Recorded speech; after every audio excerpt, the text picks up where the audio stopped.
ప్రత్యేక వందనాలు. దేవుని వాక్యాన్ని కొద్దిసేపు ఆశీర్వాదానికి వారసులుగా ఉండడానికి పిలువబడ్డాం. దేవుని యందు ఆశీర్వాదం ఉందని మనకి తెలుసు. ఆశీర్వాద నిర్వచనాలలో ఎలా ఆశీర్వదింపబడాలి, ఎక్కడైనా ఆశీర్వాదం ఉందంటే పరిగెత్తుకుని వెళ్తాం మనం, అవునా కాదా? అయితే ఆశీర్వాదం అనేది, ఆశీర్వాదం ఇచ్చేవాడు దేవుడు, ఎలా పొందాలో చెప్పేది కూడా ఆయనే, మరొకరు ఎవరో చెప్పడానికి వీలేదు. మేబీ నా నిర్వచనం నాకు, మీ నిర్వచనం మీకు అంటూ ఉండదు, అంతే కదా? ఆజ్ఞ ఇచ్చిన వాడే నెరవేర్పును కూడా చెప్పేవాడు, ఆశీర్వాదం ఇచ్చిన వాడే నెరవేర్పును కూడా చెప్పేవాడు. ఈ ఆశీర్వాదాన్ని గురించి మనం ఆలోచన చేస్తే ఆదికాండం 1వ అధ్యాయం 28వ వచనంలోనే దేవుడు వారిని ఆశీర్వదించెను అన్నాడు, అవునా కదా? జాగ్రత్తగా గమనించండి. మీలో ఎంతమంది ఆశీర్వదింపబడాలి అనుకుంటున్నారో ఈ మాటలు చాలా జాగ్రత్తగా వినాలి. ఆశీర్వాదం కోసం మీ ప్రయత్నమే అయితే, ఆశీర్వాదం కోసమే మీ ప్రార్థన అయితే, ఆశీర్వాదం ఎలా ఉంటుందయ్యా అంటే ఆదికాండం 1వ అధ్యాయం 28వ వచనం. ఎవరైనా చదవండి. ఎవరినండి? వారిని ఆశీర్వదించెను. ఎట్లనగా చాలండి. ఇక్కడ ఆశీర్వాదం అనేది ఆశీర్వదింపబడింది. ఆదికాండం ప్రారంభములోనే దేవుడు మానవాళిని, భూమిని ఆశీర్వదించేశాడు. ఇప్పుడు మనం అందరం ఆశీర్వదింపబడ్డామా లేదా చెప్పండి? ఆశీర్వదింపబడ్డామా? మరి ఆశీర్వాదం గురించి ప్రార్థన చేస్తున్నామా? ఎందుకు చేస్తున్నాం? మరి మనం ఆల్రెడీ ఆశీర్వదింపబడ్డాం కదా, మరి ఎందుకు ప్రార్థన చేస్తున్నాం అంటే కొన్ని ఆశీర్వాదాలకు అర్హులుగా మనం ఎంచబడట్లేదు. ఎందుకు జరిగింది? అనతి కాలంలోనే ఆదికాండం 3వ అధ్యాయంలోకి వచ్చేసరికి దేవుడు భూమిని శపించెను అంటారు. ఏమండి? అప్పుడు వరకు ఆశీర్వదించాడు దేవుడు. మీరు ఈ మాట చాలా జాగ్రత్తగా వినాలి. మీ ఆశీర్వాదానికి సీక్రెట్ చెప్తున్నా. ఆయనే ఆశీర్వదించాడు. మరలా 3వ అధ్యాయంలోకి వచ్చేసరికి ఇదిగో మిమ్మల్ని బట్టి భూమి శపించబడింది, ఈ భూమి గచ్చ పొదలు మొలుస్తాయి, పొళ్ళ పొదలు మొలుస్తాయి, స్త్రీ గర్భము వేదనతో నింపబడుతుంది, నరుడు చెమటోర్చి కష్టపడాలి, ఈ మాటలు వస్తాయి. అక్కడికి ఇక్కడికి తేడా ఏమొచ్చింది? ఒకే ఒక మాట తేడా వస్తుంది. అదే ఆశీర్వాదానికి సీక్రెట్. ఏంటో తెలుసా? వారు దేవుని మాట వినకపోయినా. ఎక్కడ పోయింది ఆశీర్వాదం? మాట వినటం. ఆశీర్వాదం ఎందులో ఉంది? ఇప్పుడు మాట వినటంలోనే ఉంది కదా. ఆ సీక్రెట్ ఏమిటయ్యా అంటే వినటంతో ఆశీర్వాదం ప్రారంభమవుతుంది. మీరు ఆలోచన చేయండి. మీరు ఎక్కడికి వెళ్ళినా, ఏ ప్రదేశానికి వెళ్ళినా ఆశీర్వాదం కోసం మీరు చేసే ప్రయత్నంలో వినటం అనేది జరుగుతుందా? ఈ మాట జాగ్రత్తగా గమనించాలి. ద్వితీయోపదేశకాండంలో 28వ అధ్యాయము మొదటి 2 వచనాలని ఒకసారి మనం చూసి జాగ్రత్తగా వినండి అమ్మా. నీవు నీ దేవుడైన యెహోవా మాట శ్రద్ధగా విని నేడు నేను నీకు ఆజ్ఞాపించుచున్న ఆయన ఆజ్ఞలన్నిటినీ నడుచుకొని ఎడల నీ దేవుడైన యెహోవా భూమి మీదనున్న సమస్త జనముల కంటే నిన్ను హెచ్చించును. యెహోవా మాట వినిన ఎడల ఈ దీవెనలన్నీ నీ మీదకి వచ్చి నిన్ను ప్రార్థించును. చాలా ఇక్కడ ఈ 2 వచనాల్లో సీక్రెట్ ఏమిటయ్యా అంటే ఏ మాట వినాలి? ఆ మాట కూడా చాలా స్పష్టంగా యెహోవా మాట శ్రద్ధగా వినటం. ఆశీర్వాదం ఎక్కడ ప్రారంభమవుతుంది? మీ మనసుల మీద రాసేసుకోవాలి, ఈ మాట పుస్తకాల్లో కాదు. మీరు ఎప్పుడైనా ఆశీర్వదింపబడాలనేటువంటి సీరియస్ కన్సర్న్ మీకుంటే, నేను దీవించబడాలి, నా బిడ్డలు దీవించబడాలి, నా కుటుంబం దీవించబడాలి, ఎక్కడొస్తుంది దీవెన అంటే యెహోవా మాట శ్రద్ధగా వినాలి. ఈ 2 వచనాల్లో 2 సీక్రెట్లు. ఒకటి మాట వినటం, 2వ భాగంలో అన్నారు నడుచుకొనుట, ఆచరించుట. వినటాన్ని గురించి 2 సార్లు చెప్పాడు, ఆచరించుకోవడం గురించి ఒకసారి చెప్పాడు. అంటే వినడం పవర్ఫుల్. వింటే నువ్వు ఆచరించగలుగుతావు, వింటే నువ్వు పాటించగలుగుతావు. అసలు వినకుండా ఉంటే నీ ఆచరణ ఎక్కడొస్తుంది? అందుకని ఆశీర్వాదపు సీక్రెట్ ఏమిటయ్యా అని అంటే యెహోవా మాట శ్రద్ధగా వినాలి. ఈరోజు నుంచి మీ జీవితాల్లో ఆశీర్వాదం పొందాలి అంటే నేను చేయవలసిన మొట్టమొదటి పని ఏమిటయ్యా అంటే కొంతమంది ప్రార్థన చేస్తారు, తప్పేమి కాదు. కానీ ప్రయారిటీసే. దేవుడు ఒక ప్రయారిటీ ఇచ్చినప్పుడు ఆ ప్రయారిటీలోనే వెళ్ళాలి. అవునా కదా? నేను చాలాసార్లు చెప్తాను, ఎవరైనా మేము ఆత్మీయంగా రక్షణ పొందాలి, ఆత్మీయంగా ఎదగాలి, ఆత్మీయంగా బలపడాలి, ప్రార్థన చేయండి అంటారు. కానీ వాక్యం చెప్పేది ఏంటంటే ఆత్మీయంగా బలపడాలి అంటే వాక్యాన్ని వినాలి, దేవునికి సమయం ఇవ్వాలి. దేవునికి సమయం ఇవ్వకుండా కేవలం నేను ప్రార్థన చేస్తే ఆత్మీయంగా బలపడతారంటే దానికి సరైనటువంటి జవాబు ఉండదు. నువ్వు సమయం ఇవ్వకుండా, వాక్యాన్ని ధ్యానించకుండా, సన్నిధిలో గడపకుండా, ప్రార్థన చేయకుండా నా కోసం ఎవరో ప్రార్థన చేస్తారో అప్పుడు నేను ఆత్మీయంగా బలపడతానంటే నో ఛాన్స్. అంతేనా కదా? ఇప్పుడు మీరు బలంగా ఉండాలి. నేను తినాలా, మీరు తినాలా? మీరు నాకు పెట్టండి, మీరు బలంగా ఉంటారు అన్నాం అనుకోండి, నేను తింటుంటే మీరు బలపడతారా? బలపడం. ఎవరు తింటే వాళ్ళే బలపడతారు. ఆత్మీయంగా బలంగా ఉండాలి అంటే మీకోసం నేను ప్రార్థన చేయటం 7 గంటలు ప్రార్థన చేశాను అనుకోండి, నేను ఆత్మీయంగా బలపడతాను, మీరు బలపడతారు. మీరు బలపడాలి అంటే సమయం కేటాయించాలి. అంతేనా? ఒక వ్యక్తి శారీరకంగా బలంగా ఉండాలి అంటే మంచి ఆహారం తిని ఎక్సర్సైజ్ చేస్తే బలమైన శరీరమైన దేహం వస్తుంది. అలాగే ఆత్మీయ వృద్ధి. ఈ ఆశీర్వాదాన్ని గురించి కూడా ఈరోజు మనం చూస్తే యెహోవా మాట శ్రద్ధగా వినటంతో ఆశీర్వాదం ప్రారంభమవుతుంది. అవునా కాదా? నువ్వు కానుకలు ఇవ్వండి, ఇవ్వకపోండి, తీర్థయాత్రలకు వెళ్ళండి, వెళ్ళకపోండి, ముడుపులు కట్టండి, కట్టకపోండి, ఏం చేసినా చేయకపోయినా ఆశీర్వాదం అనేది స్టార్టింగ్ పాయింట్ ఎక్కడుందయ్యా అంటే దేవుని మాట నేను శ్రద్ధగా వినాలి. చాలా చోట్ల నేను చూస్తూ ఉంటాను, కొన్ని చోట్ల అద్భుతాలు, ఆశ్చర్యాలు అంటూ ఉంటారు, తొక్కిసలాట్లు ఉంటాయి, వాక్యం చెప్పరు, వాక్యం వినరు. ఆశీర్వాదం ఎక్కడి నుంచి వస్తుంది? నాకు ఇదే మాట గుర్తొస్తూ ఉంటుంది కదా. అయ్యో విపరీతమైన జనం అండి, అక్కడ ఎంతమంది జనం ఉంటే యెహోవా మాట ఉంది అక్కడ, గ్రంథాన్ని తెరిచారు, అక్కడ మాట్లాడుతున్నారా, బోధిస్తున్నారా, ధ్యానిస్తున్నారా, అయితే అక్కడ ఆశీర్వాదం ఉంటుంది. లేదండి ఇది పక్కన పెట్టాం, ఎవరికి వచ్చినట్టు వాళ్ళు మాట్లాడుతున్నారు, ఎవరికి వచ్చిన మాటలు వాళ్ళు చెప్తున్నారు, ఎవరి సాక్ష్యాలు వాళ్ళు చెప్తున్నారు. నీ సాక్ష్యంలో నా సాక్ష్యంలో లేదు ఆశీర్వాదం, యెహోవా మాటలో ఉంది. యెహోవా మాట శ్రద్ధగా వినటం ప్రారంభిస్తే అప్పుడు ఏమవుతుందయ్యా అంటే వినుట వలన విశ్వాసం పుట్టుతుంది. అవునా కదా? అప్పుడు విశ్వాసపు కార్యాలు నీ జీవితంలో ఉంటాయి, విశ్వాసపు మార్పులు నీ జీవితంలో ఉంటాయి, విశ్వాసపు నిరీక్షణ నీలో ఉంటుంది, దేవుడు పని చేయటం ప్రారంభిస్తాడు. అందుకని ప్రతి ఉదయము నువ్వు ఆలోచన చేయి, అయ్యా నేను దీవించబడాలి, నా బిడ్డలు దీవించబడాలి, అయితే నేను దేవుని మాట వినాలి, యెహోవా వాక్కు వినాలి. యెహోవా వాక్కులో ఏముంది అని ఆలోచన చేస్తే చాలా సమస్యలకు పరిష్కారం దేవుడు మాటలోనే ఉంచుతాడు. అవునా కాదా? కొంతమంది అయ్యా నా బిడ్డల మాట వినట్లేదు, నా కుటుంబంలో ఆర్థిక పరిస్థితులు సరిలేవు, నా కుటుంబంలో మరొకటి ఉంది, కొన్ని విషయాలు ఎలా హ్యాండిల్ చేయాలో దేవుడు గ్రంథంలో రాయించి ఉంచారు. మనం ఇది వినం, దేవుని మాట వినం, దేవుడు చెప్పిన సందేశం వినం. చాలా సమస్యలకు పరిష్కారం ఇక్కడే ఉంటుంది. ఆర్థిక సమస్యలకు సూచన ఆయనే ఇచ్చాడు, కుటుంబ సమస్యలకు సూచన ఆయనే ఇచ్చాడు, ఆఖరికి ఆరోగ్యానికి సూచన కూడా ఆయన ఇచ్చాడు కదా. నువ్వు తిండిపోతు ఆయన ఎడలు నీ గొంతుకు కత్తి పెట్టుకోవాలంట. అవునా కాదా? తినేసి కొలెస్ట్రాల్ పెరిగిపోయింది, ప్రభువా నా కొలెస్ట్రాల్ తగ్గించమన్నావు అనుకోండి, దేవుడు ఏమంటాడు? నేను కత్తి పెట్టుకోమని చెప్పాను కదా. కత్తి అంటే కోసేసుకునే కత్తి కాదు, డెడ్ లైన్. ఒక డెడ్ లైన్ పెట్టుకో, ఇంతకు మించి నేను తినకూడదని డెడ్ లైన్ పెట్టుకో. అవునా కాదా? ఇలా పెట్టుకుంటే నీ ఆరోగ్యం మంచిది.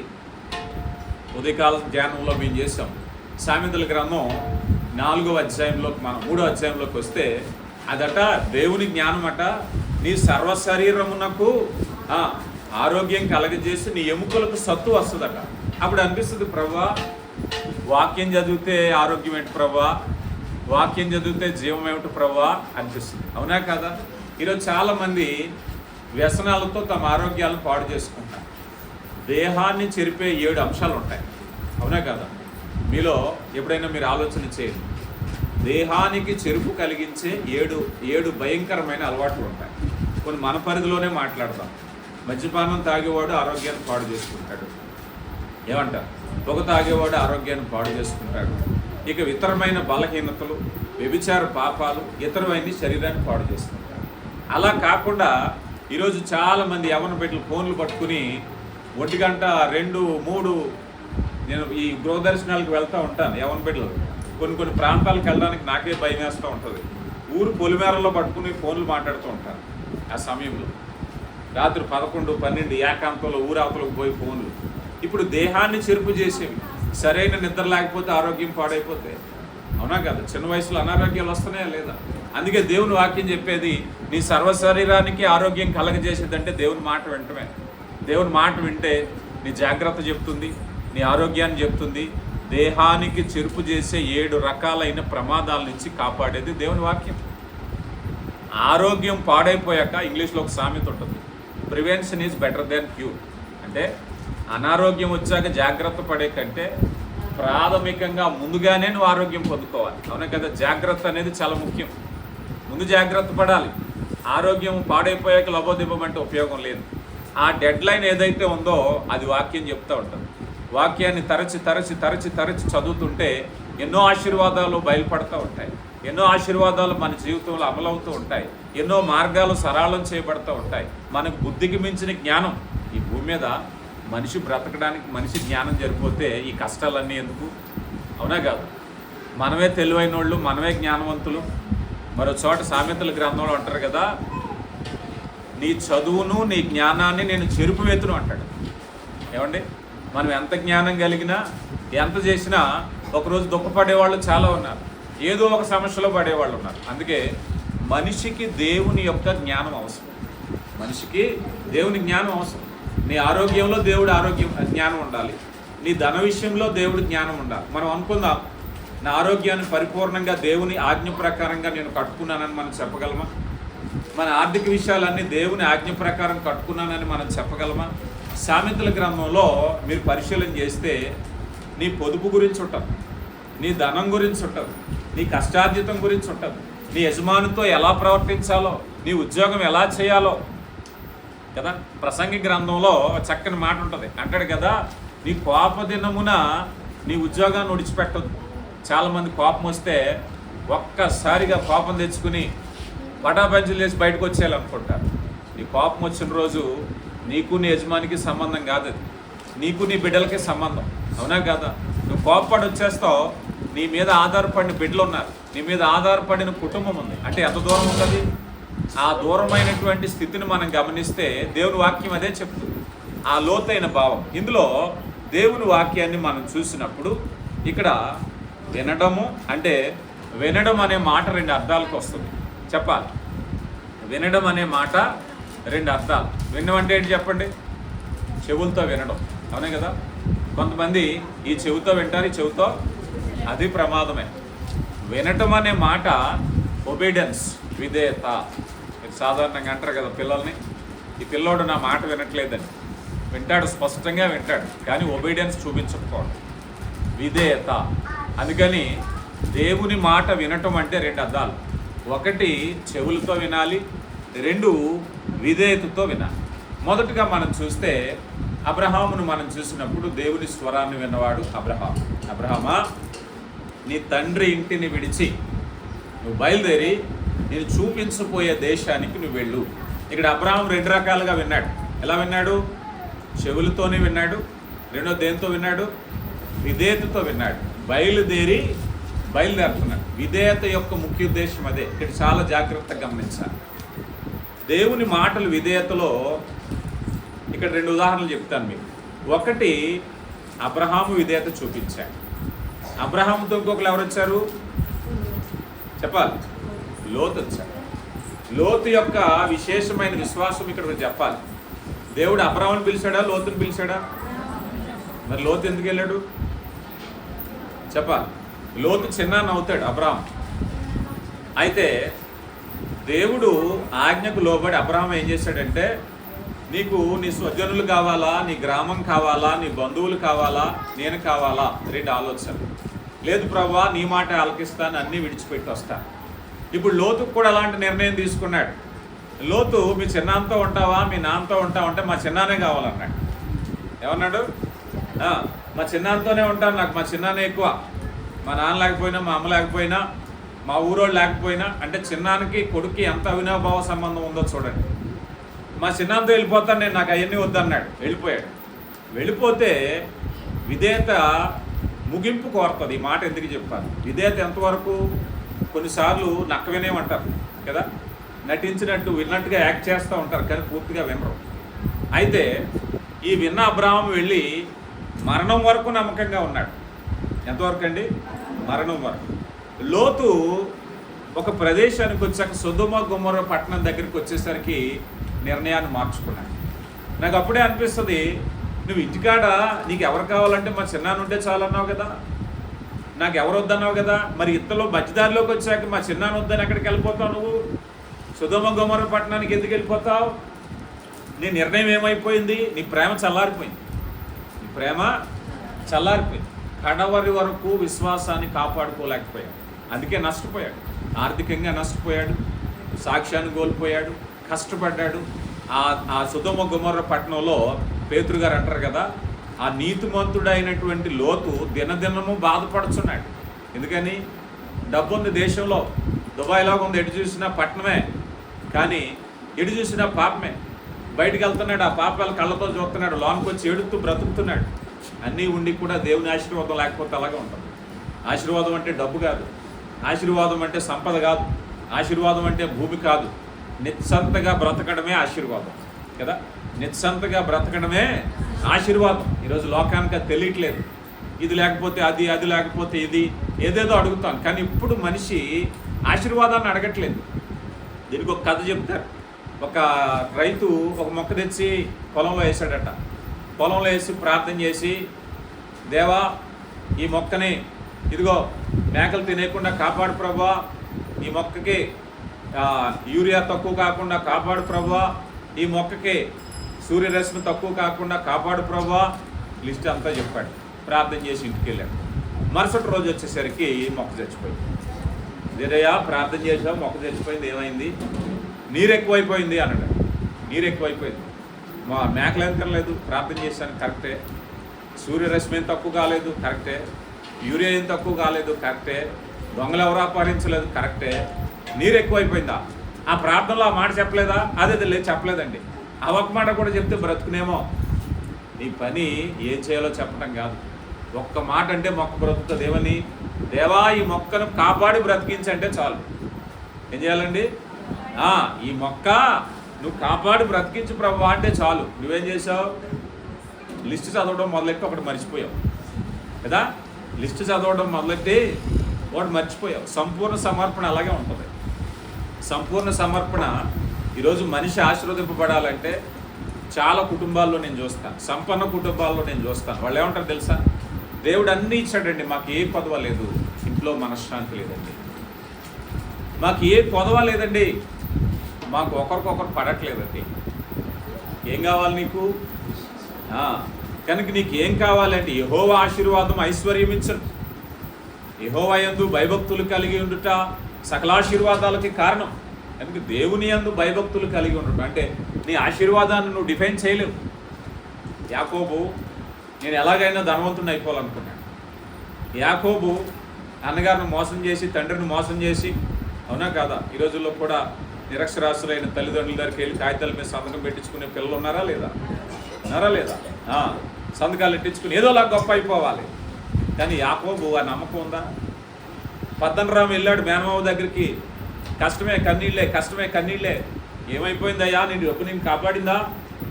నీ జ్యేష్ఠత్వం నిన్ను కాపాడిందా? లేదు.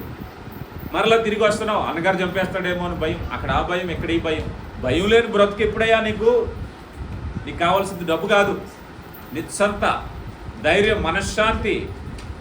అప్పుడు యెహోవా రేవు దగ్గరికి వెళ్ళి పోట్లాడాక, దేవుడు ఆశీర్వదించాక, బ్రతుకు మారాక అప్పుడు అనుకుంటున్నాడు, అయ్యా జీవంలో ఉందయ్యా ఆశీర్వాదం. నేను అపహరించి జ్యేష్ఠత్వం పొందినా లేదు, మామగారి దగ్గర ఆశ సంపాదించినా లేదు, ఏం చేసినా లేదు. మనిషి ఆశీర్వాదాన్ని మనిషి నిర్ణయించుకోలేడు. మనం కూడా ఒక్కోసారి వివేకంతో ప్రార్థన చేస్తూ ఉంటాం, అయ్యా నా జీవితంలో అన్నీ ఉన్నాయండి, ఇది ఒక్కటి ఉంటే నేను చాలా హ్యాపీగా ఉంటాను. నువ్వెవరు చెప్పడానికి నీ జీవితంలో ఏది హ్యాపీయో నీకు తెలుసా? రేపు ఏం జరుగుతుందో నీకు ఏం తెలుసా? ఏ ప్రమాదం ముంచుకొస్తుందో, ఏ కష్టం ముంచుకొస్తుందో? నా దగ్గర అప్పులు ఉన్నాయండి, అప్పులన్నీ తీరిపోతే నన్ను మించిన కోటీశ్వరుడు లేడండి అంటాడు ఒక ఆయన. అవునా కాదా? అప్పులన్నీ తీరిపోతే నాకన్నా ఆనందంగా ఉన్నవాడు లేడండి. నీకేం కావాలో నీ జీవితాన్ని దేవుని చేతిలో పెట్టు. దేవుని చేతిలో నువ్వు పెడితే దేవుడు నిన్ను ఆశీర్వదిస్తాడు. నీ ఆశీర్వాదాలను నువ్వు నిర్ణయించుకోలేవు. ఎందుకంటే భవిష్యత్తును చూడగలిగిన దేవుడు. నీ జీవితంలో భవిష్యత్తులో తొంగి నువ్వు చూడలేవు. రేపు ఏమి సంభవించునో అది నీకు మరి ఎవరికి తెలుసు? దేవునికి తెలుసు. దేవునికి తెలుసు నీకేం కావాలో తెలిసినటువంటి జీవితం. రెండవది యోసేపు జీవితం. అబ్రహాము జీవితంలోకి వస్తే అబ్రహాము మరణం వరకు నమ్మకంగా ఉన్నాడు. మధ్యలో వచ్చినోడు ఏం చేశాడు? మధ్యలో వచ్చిన అబ్బాయి సొదొమ గొమొర్రా వెళ్ళాడు, ఏడుతూ బ్రతికాడు. అంటే ధనం ఉంది, ఆస్తి ఉంది, సంపన్న దేశం. ఈరోజు అనుకుందాం దుబాయ్లో ఉందనుకుందాం, అన్ని కట్టడాలే, అంతా డబ్బే, ఎటు చూసినా బంగారమే, కానీ మనశ్శాంతి లేదు. ఇక తర్వాత వ్యక్తి ఎవరై అంటే యోసేపు. యోసేపు ఇప్పుడు ఎవరి మాట వినాలి? ఎవరి మాట వినాలి? ఆశీర్వదింపబడాలి అంటే దేవుని మాట వినాలి. ఒకవైపు తండ్రి ఉన్నాడు, ఒకవైపు అన్నదమ్ములు ఉన్నారు, అన్నలు ఉన్నారు. అన్నలు ఏమంటున్నారు? అబ్బాయి నువ్వు మా జట్టులోకి జాయిన్ అయిపోరు. ఇక్కడ అన్నీ చెప్పి అక్కడ చెప్పడం కాదు. నువ్వు తినాలంటే తిను, తాగాలంటే తాగు, మాతో ఉండు. ఇక్కడ చెప్పి అక్కడ చెప్పడం వల్ల నీకేంట్రా ఉపయోగం? ఎందుకు వచ్చింది? కోపం పెంచేసుకుంటున్నారు. కానీ నేనేమంటాడు తెలుసా? నేను నా తండ్రి మాట వింటాను, నా దేవుని మాట వింటాను. యెహోవా మాట శ్రద్ధగా విన్నవాడు అన్నల మాట వినలేదు. పాపం చేసి అన్నల మాట వినలేదు. పాపం చేస్తే నీకు డబ్బులు వస్తాయి, పాపం చేస్తే లాభం వస్తుంది, ఆ లాభం నాకు వద్దయ్యా. పోతిఫారు భార్య అంటుంది, ఇదిగో నాతో పాపం చేయి, నా మాటిను, నేను అధికారిని, నీకు తెలుసా? రాత్రికి రాత్రే నిన్ను కోటీశ్వరుని చేసేస్తాను. రాత్రికి రాత్రే నీ కడుపులో నీళ్ళు కదలో, చక్కగా ఈ ఇంట్లో ఉండొచ్చు, ఇంటి పంచడం ఉండొచ్చు, నా మాట విను. యోసేపు ఏమంటాడు తెలుసా? యెహోవా మాట నేను శ్రద్ధగా వింటాను. నీ మాట విన్ను. పాపం చేసి అన్నల మాట విన్ను. పాపం చేయడానికి ప్రోత్సహించిన పోతిఫారు భార్య మాట వినను. ఎవరి మాట వింటావయ్యా నువ్వు? యెహోవా మాట నేను శ్రద్ధగా వింటున్నాను. యెహోవా మాట శ్రద్ధగా వింటే పరిస్థితులు ఏం చేస్తాయో తెలుసా? నిన్ను అమ్మేశారు, నిన్ను బానిసగా చేశారు, నిన్ను చెరసాల ఖైదీగా చేశారు, ఏమైనా పర్లేదయ్యా, యెహోవా మాట నేను శ్రద్ధగా వింటాను. శ్రద్ధగా వింటే ఏమని తెలుసా? తప్పు చేసిన అన్నల కంటే అన్నలు కూర్చుని తింటున్నారు, కాలు మీద కాలు వేసుకున్నారు. ఈ చిన్నోడు ఏం చేశాడు? ఇప్పుడు పరాయి దేశం వెళ్ళిపోయాడు, ఆకలి కోసం అలమటిస్తున్నాడు. ఇంటి నిండా కావాల్సినంత ఆస్తి, కావలసినంత ఆహారము, తింటున్నారు. ఎన్ని కష్టాలు పడ్డాడో కష్టాలు పడుతున్నాడు ఈ మనిషి. కాలం తిరిగింది, వాళ్ళ బళ్ళు వాళ్ళు అయిపోతాయి. ఏమైపోతాయి తెలుసా? ప్రపంచ దేశాలకు ఆహారం అందించే స్థితిలోనేమో తమ్ముడు ఉన్నాడు, ఇంట్లో గింజలు అయిపోయినాయి, ఎక్కడ దొరుకుతాయని అన్నలు ఉన్నారు. పరిస్థితి మారిపోవటం. యెహోవా ఆశీర్వాదం చూడండి, ఆదికాండ గ్రంథం 39వ అధ్యాయము 2వ వచనం. యెహోవా కనుక అతడు వర్ధిల్లుచు తన యజమానుడకు ఏం చేస్తున్నారటండి? తాను వర్ధిల్లుచు. అందుకే యెహోవా ఆశీర్వాదము సరఫరానిది. నిన్ను కనుక దేవుడు ఆశీర్వదించారనుకుందాం, నీ ఆశీర్వాదం కదలను. ఈరోజు చాలామంది లోక సంబంధమైన ఆశీర్వాదం గురించి పరిగెడుతున్నారు. జాగ్రత్త బిడ్డలారా, యెహోవా ఆశీర్వాదం ఐశ్వర్యం ఇచ్చును. ఎప్పుడైతే దేవుని మాట వింటున్నారో, ఇస్సాకు అబ్రహాము కుమారుడు. అబ్రహాము ఎంత ఆస్తిపరుడు అంటే తన ఇంటి నుంచి పిలిపించారు. ఎడారి జీవితం బ్రతుకుతున్నాడు. తన ఇంట్లో ఎంతమంది ఉన్నారు తెలుసా? 318 మంది అలవరచబడినటువంటి సేవకులు ఉన్నారు. అంటే దీని అర్థం తెలుసా? 318 మంది ట్రైనింగ్ అయినటువంటి తన ఎంట పుట్టిన దాసులు ఉన్నారు. అంటే వారి తల్లిదండ్రులు అక్కడే పనిచేశారు.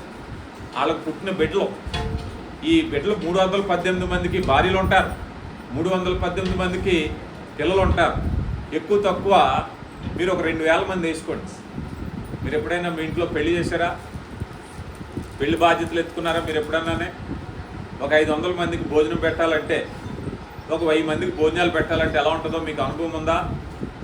అబ్రహాము గారి ఇంట ప్రతి పూట పెళ్లి భోజనమే. 1000 మంది పైనే. ఎప్పుడో ఒకసారి పెళ్లికి పెట్టాలంటే మన ప్రాణం ఆయాసపడిపోతుంది, చిరాకు పడిపోతాం. ఈ పెద్ద పని ఎలాగ చేయాలా?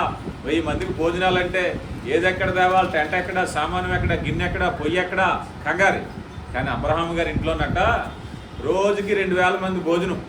ఎంత సంపన్నుడో చూడండి. ఈ రోజుల్లో ఉన్నారు అంతమంది సేవకులు కలిగిన వారు. గొప్ప గొప్ప ఇళ్ళ ముందు వెళ్ళేటప్పుడు నాకు అదే గుర్తొస్తుంది. ఒకడో ఇద్దరు సెక్యూరిటీ గార్డులు ఉంటారు.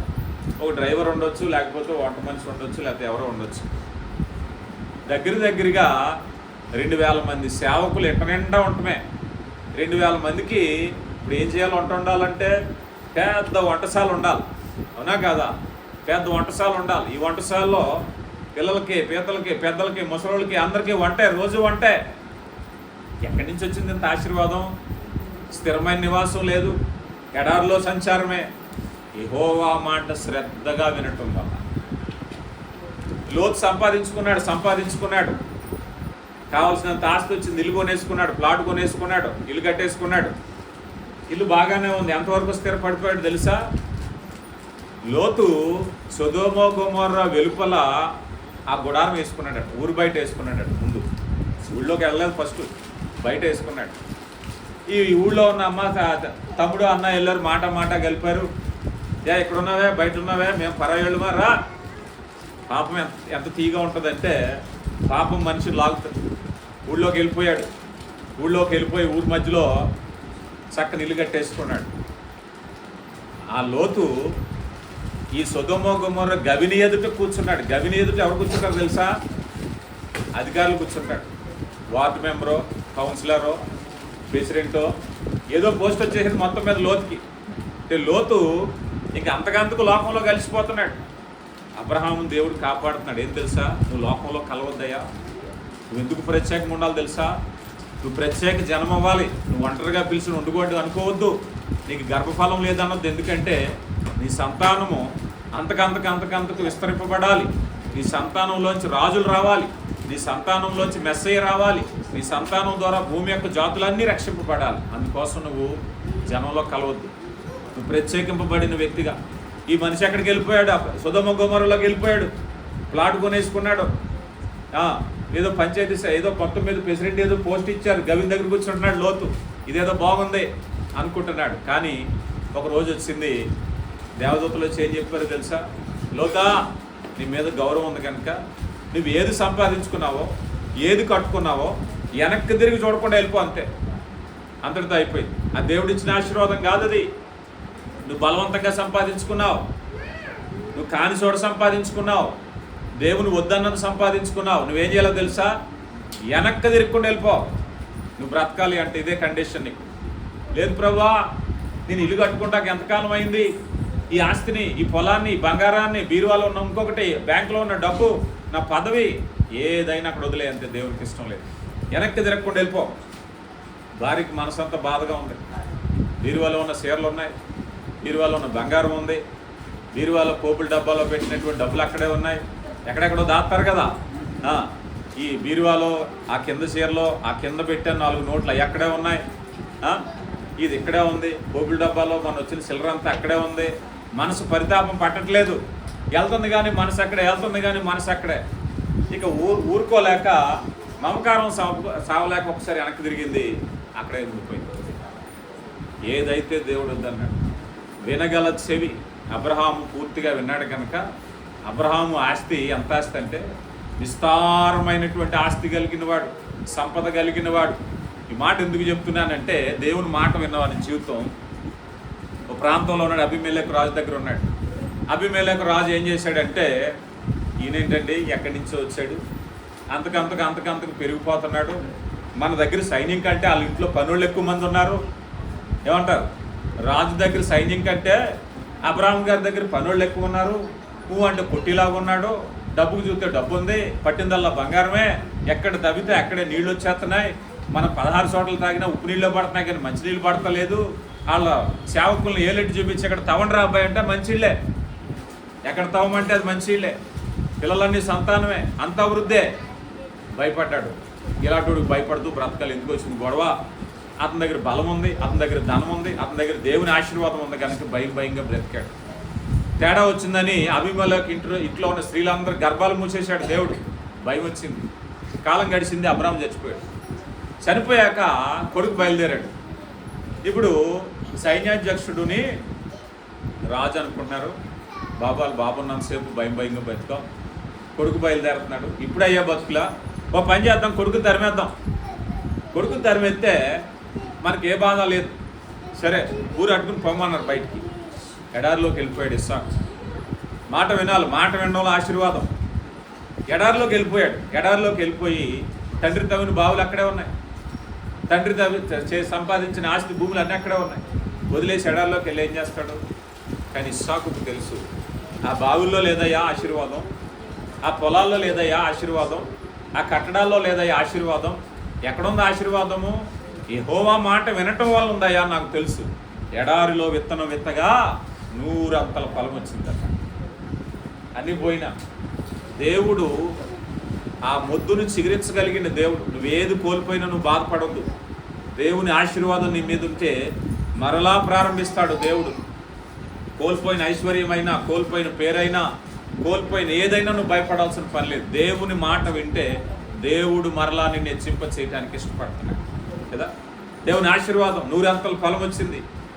ఇక దేవుడు ఆశీర్వదించడం మొదలు పెడితే ఆపడం ఎవరి తరమో కాదు.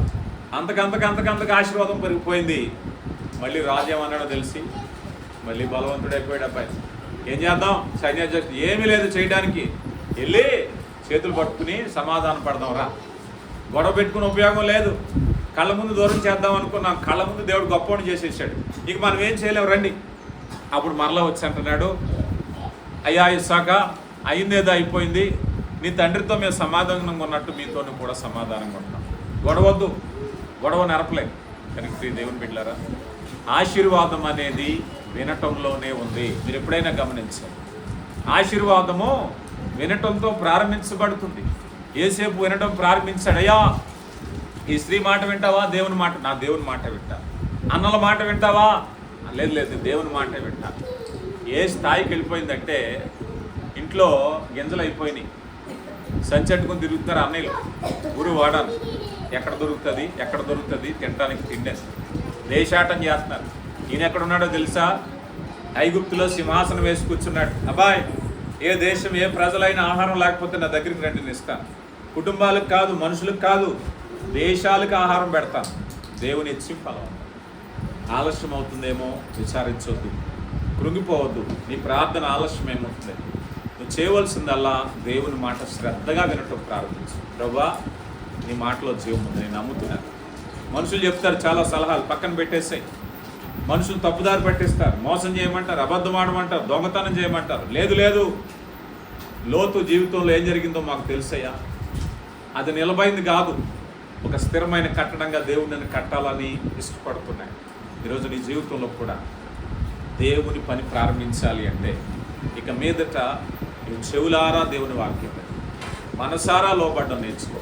ఆశీర్వాదానికి రహస్యం ఎక్కడుందంటే నాలో లేదు, మనుషుల్లో లేదు, మరి ఎక్కడా లేదు, దేవుని మాటలో ఉంది. దేవుని మాట శ్రద్ధగా వినటం ప్రారంభించావా, నీ జీవితంలో తీసివేయబడలేని ఆశీర్వాదాన్ని దేవుడు స్థిరపరుస్తాడు కదా.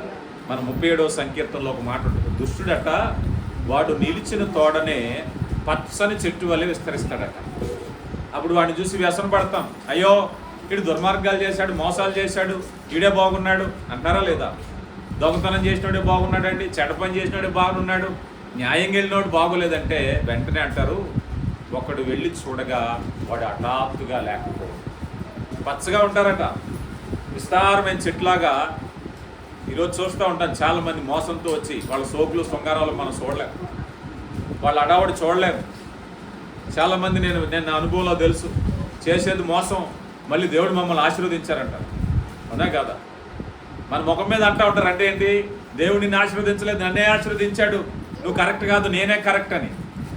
యెహోవా చేతి కింద, బలిష్టమైన చేతి కింద ఉంటే తగిన సమయంలో ఆయన ఇచ్చిస్తాడు. సమయం నీది నాది కాదు, ఆయనది. ఈరోజు నువ్వు పడిపోయిన వ్యక్తి పడిపోయినట్టుగా ఉండవు, నువ్వు దిగులు పడిన వ్యక్తి దిగులు పడినట్టుగా ఉండవు. ఆయన లేవనెత్తి ప్రారంభించాడు అంటే నిన్ను ఎవ్వడూ పడగొట్టలేడు. నిన్నెవడు, ఏ నరుడు కూడా, యెహోవాకు వ్యతిరేకంగా నిరూపింపబడిన ఏ ఆయుధము కూడా వర్ధిల్లదు. కనుక ప్రియులారా, నువ్వు వినటంతో నీ ఆశీర్వాదాన్ని ప్రారంభిస్తే దేవుడు నీ జీవితాన్ని గొప్ప చేయబోతున్నాడు, దేవుడు నీ కుటుంబాన్ని గొప్ప చేయబోతున్నాడు. దేవుడు నిన్ను దీవించును గాక. ఆమేన్. ప్రార్థించుకుందాం.